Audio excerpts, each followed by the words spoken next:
সকলকে শুভ মহালয়ার প্রীতি শুভেচ্ছা ও ভালোবাসা।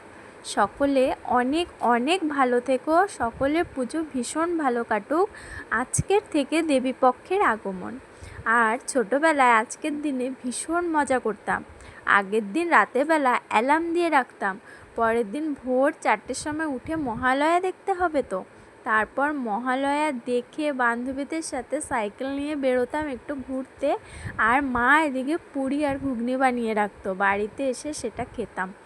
সেই দিনগুলো না চলে গেছে, আর ফিরে আসে না। ভীষণ মিস করি সেই দিনগুলো।